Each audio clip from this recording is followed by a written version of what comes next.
Hello. First and foremost, I just have to tell you guys, I am so sorry that I am not there today. By golly, I'm sure that for any of you that have traveled at all in the past, probably 6 to 8 weeks, all of you have experienced this pain in the butt travel situation. So I am stuck in New York City, and like there was no way I could get to Murray, Kentucky this morning, and I am just so sad to miss. And I probably should have introduced myself prior to that, but I am Lauren Chitwood. I am not a native Kentuckian, but I will tell you I'm more from Kentucky than anywhere else. So I was born in Lawrence, Kansas, so another basketball state, and I moved every 2 to 3 years growing up.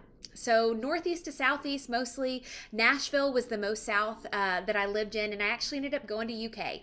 And why? Well, I can't exactly remember. I'm pretty sure I had a girlfriend going. I visited UK in the springtime, which was gorgeous and sounded like a lot of fun. And so that's what I did. I hopped down, and went to UK.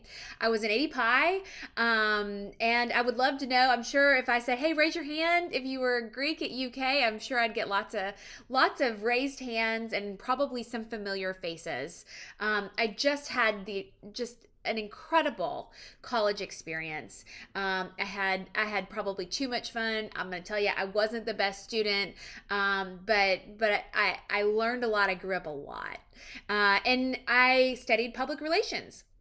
And so in 2008, I was done, and I said, "Golly, what am I going to do with my life here?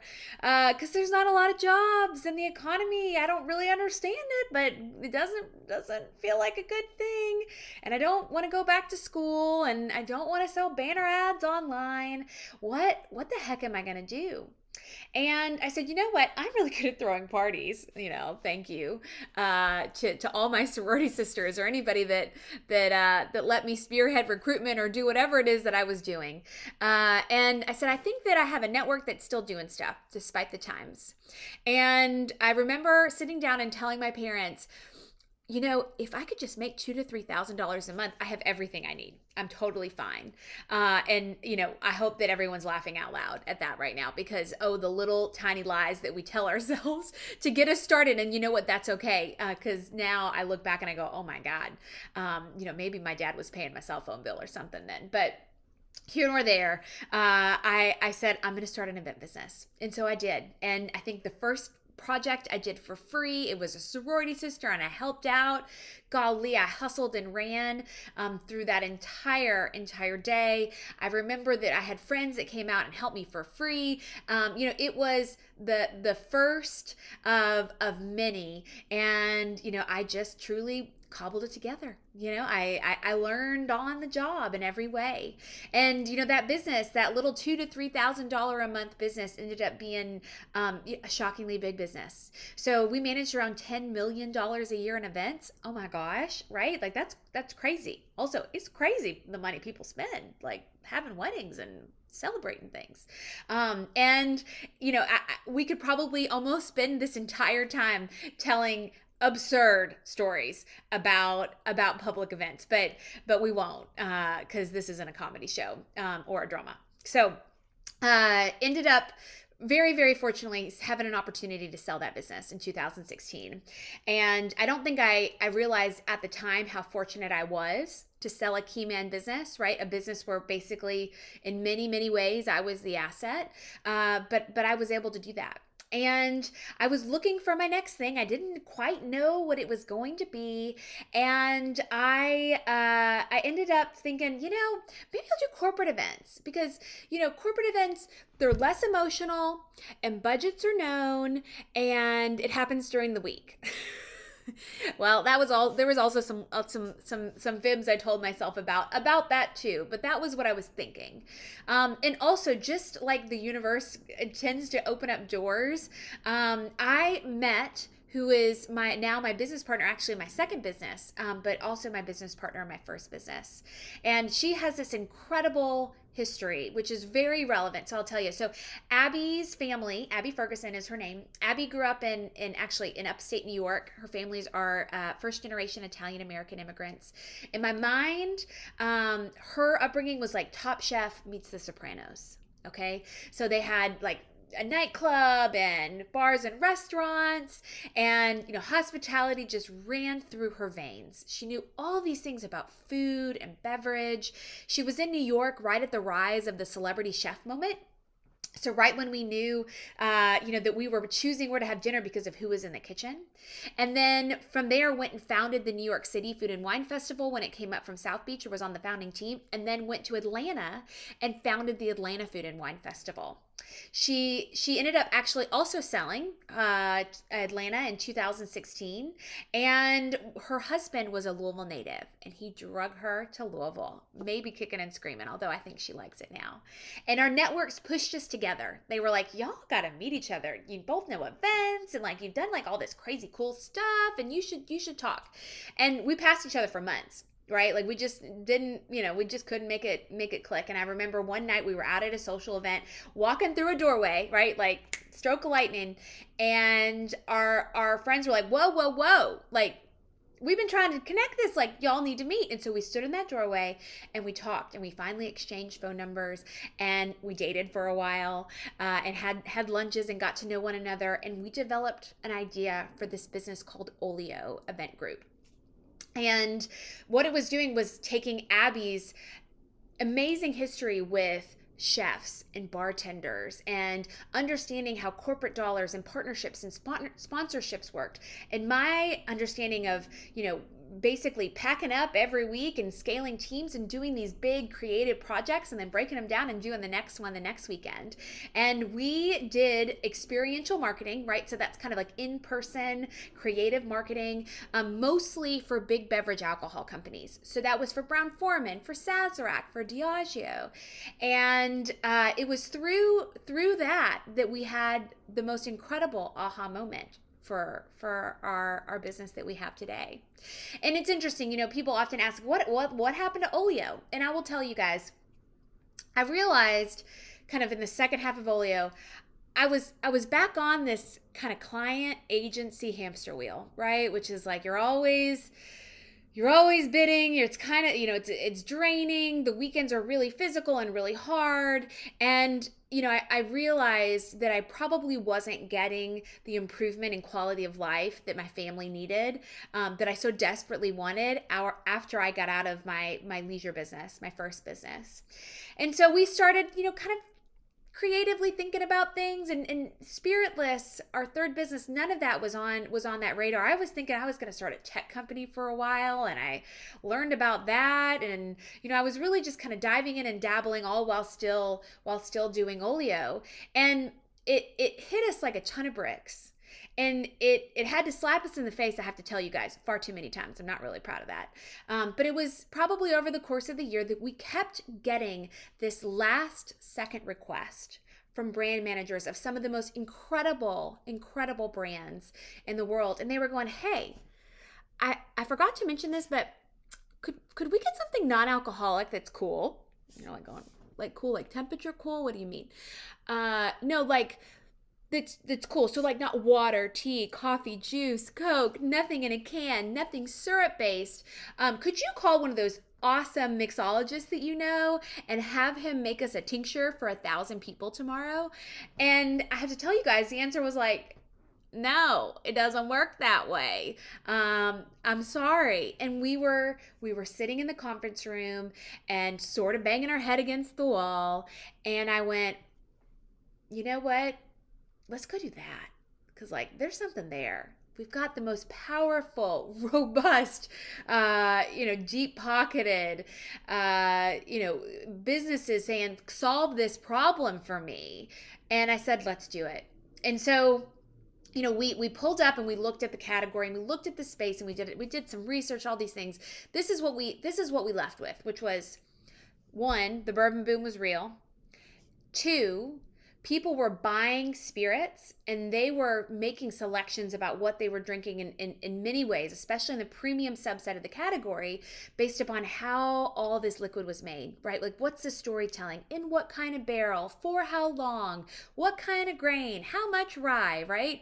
And when we looked at the very, very young, very, very emerging non-alcoholic spirit space, what we mostly found was that most of the stuff was a bunch of water with a bunch of flavoring, and they shook it up and put it in the jar, right? And that wasn't how we understood and loved spirits. And so I said, we need a process. We're going to make a process. And what then resulted after that was a popcorn tin in my basement that was about waist high, with a sous vide, like a kind of a temperature controller that went down into the pot. This metal lid that went to a PVC pipe arm, that came out of here, with a sump pump and a cooler. And this was off of YouTube University, which, listen, if you've ever had to put together, something from IKEA, YouTube is very valuable. Also, apparently, for building bootleg stills, it's also very helpful. And we were buying bulk Old Forester off of Total Wine, and pouring it in the pot, and low and slow trying to de-alkalize foolproof bourbon. And what is just so funny, right, is like, I need a process, and I'm going to make one, right? Like, I'm going to tell you guys, I failed chemistry at UK. So my parents all the while are going like, oh God, what is she on to now? She's turned into Walter White. We're Breaking Bad in the basement. And Abby and I, we walked around the backs of the distilleries. And we had this sort of product, which probably I think we thought was non-alcoholic, but I think later we learned that was not the case. But we were talking to all the good old boys, and we were walking in the back door into the distilleries, trying to find somebody that would help us, and they were going, "You did what? In your basement? With what? You're gonna kill your kids. You can't do that, right?" And we were like, "Oh, it's fine. Also, there's a lot of them." I kid. And we knew that there was something there, even though they said it was impossible. And we, at the while, were watching this amazing developing marketplace, right? And then COVID hit. And we went, oh shit, what are we going to do? And I'm still hanging out in my basement, going like, I got this stuff that I don't even know if it's alcoholic or not, and I gotta tell you, it doesn't taste very good. What are we gonna do? And then we started networking and picking up the phone and trying to figure out who could help us. And as sometimes there are opportunities and challenges, we ended up being connected, and I think by virtue of the world being shut down, with an incredible chemical engineer. She was a former Diageo team member that was a specialist in brown spirits. And we actually talked her into coming home from a project in Switzerland. And we sent this like little still to her apartment in Chicago and said, help us figure out how to do this. And she was really the first one able to pull up from mash bill, right? Pull up from 100 years of distilling, because this is the way that we always do it, and help us develop a process. And what's really incredible is that we now have both a process and an application patent for making non-alcoholic spirits in the US, right? And I'm sure you're tasting today, I think a Gold Rush, and hopefully some other cocktails. But what we have been able to do is build an incredible product that, while it's not exactly a bourbon, right? We don't claim to be, because we're taking ethanol away, right? That's going to have a totally different sensory experience. It is a great building block to a cocktail. Right? Because one of the things that actually we also were feeling the grind and the pain on, that, when we pulled up and saw this opportunity, was we too were pulling back on our consumption. We still enjoyed a drink on the weekends every once in a while, but during the weeks we were watching our calories. We had to get kids to bed, right? There were so many reasons to be a little bit better. So I hope that you are enjoying that today. And so where is Spiritless today, right? So it was in October of 19 that we founded it. COVID hit. And we developed this process, and then we were like, how are we going to scale it? There was endless endless amounts of problems. Supply chain, you name it, right? You can open up the newspaper and just imagine the woes that we have faced. But I can tell you today that Spiritless, which now we're in, 2022, almost just shy of 3 years later, is being shipped all around the world. We have a national distribution deal with one of the largest distributors in the U.S. We have 50 employees. Doesn't mean that it is pain-free, because it certainly has not been, but we have built an incredible business that I have to tell you guys, it's going to change my life. And it's also, for the first time, after 3 tries, an asset that actually truly lives outside of me, right? Not that I don't offer value to the company, because certainly I do, but by golly, like, I'm not sitting on that shelf. That bottle is. And I have to tell you, that is one of my, honestly, my favorite things about this business, is that it can exist when I go away. And we're really, really fortunate to have gotten here. So, when I thought about what we were going to talk about, and I was trying to consider how to frame these 3 businesses, and, is there a life lesson? Is it inherently female or not? Because certainly I understand this audience. I pulled up and I said, what, if I were to put this into themes or buckets for you all to take on after you leave here, this is what I could offer you. So number 1, follow your curiosity. I have to tell you guys, there were so many times that, even graduating college, or, moving through businesses and thinking about what was going to be next. There's this idea of finding your purpose. Like, that's stressful, right? Or your passion. And what I can tell you all in my experience is that purpose and passion come later. But allowing yourself to find those moments of purpose or passion come because you allow yourself to be curious. And you allow yourself to go, what would that be like? I don't know. And you dive in and you learn a little bit. And guess what? I'm still curious about that. Or I want to know more. And that keeps going. And so for any of you all who are thinking of a life change, or want to have a career change, or getting out of school and going like, what the heck am I going to do with my life? What I would encourage you all to do is to not be immobilized by this idea that you have to have your purpose and your passion. Allow yourself to be curious. Look for those little ahas, or those little moments in yourself where you have the opportunity to go, I want to know more about that, and go know more about that. The other piece here, or the second thing, is just start. And sometimes, and I have to tell you guys, sometimes taking the first step, and this is for any of us, but I think this is something that I have had the fortune of learning time and time again, to where it's almost reflexive for me, is just getting started. And that actually, it shouldn't be grand, right? That idea of just getting started. So there's that awareness of, I'm curious. Okay. And then what do I do after I'm curious, right? I start. So maybe starting is just making a phone call to talk to somebody in the space that knows a lot about it, right? Saying, hi, I'd like to introduce myself. I'm really curious about X, Y, and Z. Could I have a few minutes of your time? Or maybe just starting is scrolling on the internet, right? And learning, and maybe building a spreadsheet of your favorite links or information that you found, or maybe just getting started is downloading, right? And just everything out of your mind that you think or worry or wonder about related to a certain topic. But I have to tell you guys, I see people all the time that are saying, well, I might want to do this business, or I might want to think about this thing. And I'm like, well, what have you done to start? And they go, well, I don't know if I can start. And I'm just going, honey, just start, right? Like, the one foot follows the next, and just getting started is so critical. So my third piece here is I call it stepping into open doors. I have had the good fortune of having some incredible opportunities that, I will be honest, I didn't think I was ready for.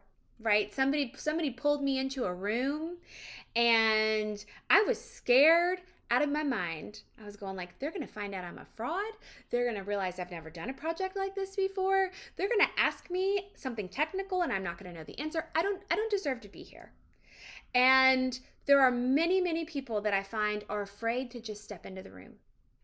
And there are doors that open for us every single day.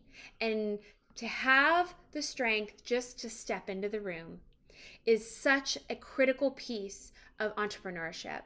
One of my most recent examples of this. So we were very, very fortunate. So we have closed a national distribution deal. And I have to tell you guys, spirit brands, like big guys with lots and lots and lots of money, don't get the opportunity to do a national deal, right? Those are saved for the creme de la creme.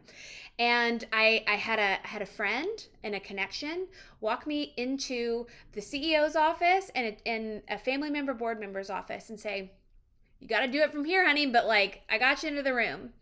And you know what? I stepped into that open door and I told my story and I told them about the use case and I told them how we're changing people's lives and what purpose this serves for their customers. And you know what? There were things I didn't know. And there were things I said, I have to go learn more about that. But I'm so happy to be here and I so much appreciate that opportunity. And stepping into that open door before I knew that I was ready was the game changer in this business. Okay, number 4, I'm gonna give one of my business partners all the credit for this because it's not easy. So number 4 is try hard not to burn the bridge. Y'all, like, it's not easy because it is personal. This is how we make our living. This is how we support our family and our children. And I have been sued for nothing. I have, we all have, it's hard, right? Like there is never a perfect business or, a business or frankly, even a life, right? Without adversity. And, I'm a passionate person. And, there are times that I really want to tell you how I feel about it. And one of the lessons that I learned from Abby is to never burn the bridge. And, it is a learned skill to say, okay, well, it's nice to see you and walk away, or to frankly, maybe not do the deal. Even though maybe you want it, but it's not perfect for this. There's a million examples. But what I can tell you, I see every day in my life is that the relationships that you build, because you just never know. You never know how just being nice to somebody and keeping your mouth shut can help you in the long run. And I got to give Abby full credit. There are so many relationships that we have today because Abby was always really nice to everybody. And so that is a skill that I am still trying to adopt, but there are so many things, especially as we're, making all these connections in the beverage industry that I'm like, I'm really glad you didn't tell him to go play in traffic when he was mean to you. And she goes, yeah, me too. I really wanted to. So anyway, don't burn the bridge. Number 5, own what you don't know and ask for help. This is also something that I think takes practice, right? It's a reflex, it's a muscle. And it's one of the most incredible things about being American. And I will tell you, I've had the fortune of traveling and learning, and our Puritan founding beliefs, right? Helping one another is so special here. And that idea that we're going to help our neighbor, not only our family, right, is incredible. And with that, it's okay to say what you don't know. And there are so many times that I will go in and I will say, I'm the least knowledgeable here about this, but I'm going to tell you about this, and I would love for you to tell me about this. And the bridges that has built for me, and frankly, the education that I have allowed myself to have because I was willing to say I didn't know, and could you tell me more, has been one of the most influential pieces of my career. So practice it. As we're in our jobs, as we're doing all these things, allowing that vulnerability, acknowledging what we don't know, and asking for help is just so critical. So number 6, I got 2 more. So number 6, if you don't believe, no one will. And so this was a hard lesson learned for me. So I will tell you. So Spiritless has raised $10 million of outside capital to support the business. We're actually getting ready to go out again and raise a really, really big amount, probably 20 million plus coming in at the middle of this year. And when I first started raising money, because I was really fortunate, right? I just kind of snowballed my first businesses. I didn't have any outside capital. I just, rubbed those pennies together and got another client and made it work. I was scared to death. I had never done it before. And, I was really, really fortunate to have the wherewithal to find a couple friends and say, I don't know how to do this. Tell me. And one of the biggest lessons that they taught me was, Lauren, if you don't believe, no one else will. And the reality is whatever you're doing, if you're thinking of starting a business, if you're going out for a job, any of those things, the human ability to smell BS on the other side, or fear or weakness or any of those things, it's really real. Like we know how to do that. There's like that those hairs that stand up on the back of our neck, right? And I had to teach myself how to believe that Spiritless was the best opportunity in business that I had to offer, and that we were going to take over the world, right? And that we are a budding billion-dollar business. And you know what? The minute I really believed it, and maybe if it was still a little fake it until you make it, that was okay. But the minute that I was willing to walk in the room and be bold enough to really believe, they did too. And that's why we've been able to be so successful. And whether that's, again, sales, fundraising, you name it, you got to believe. You just have to believe. And number 7, this is my last one. We got to keep going. Because y'all, there are bad days, right? I'm a blended family. We have 6 kids. Again, I could tell a whole story about that. None of y'all have time. And there is always a journey here, right? We are all going through hard times. We have family that's sick. We've had unfortunate, painful situations happening, and anybody's life is not without hardship and without heartbreak and heartache. And the reality is there is no way anywhere other than forward. So sometimes you just got to go to bed and you got to wake up and you got to take your mascara off from the night before, because, we've all been there too. And we got to keep going.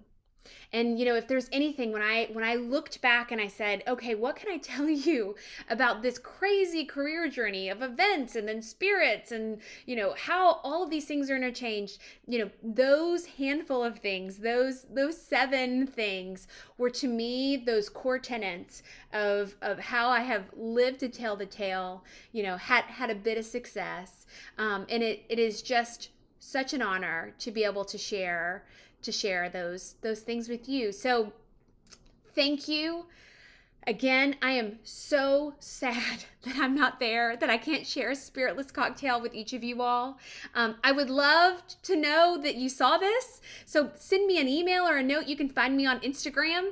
I'm at Lauren Chitwood. I would love to have you say, hey, I hope this was helpful to any of you all. And, again, thank you for the time and attention. And hopefully next year, I can find a way just to be in the room and break bread with you guys. But happy Derby season. I wish everyone just all the wellness and all the success. And again, my apologies, and everybody be well. So thank you.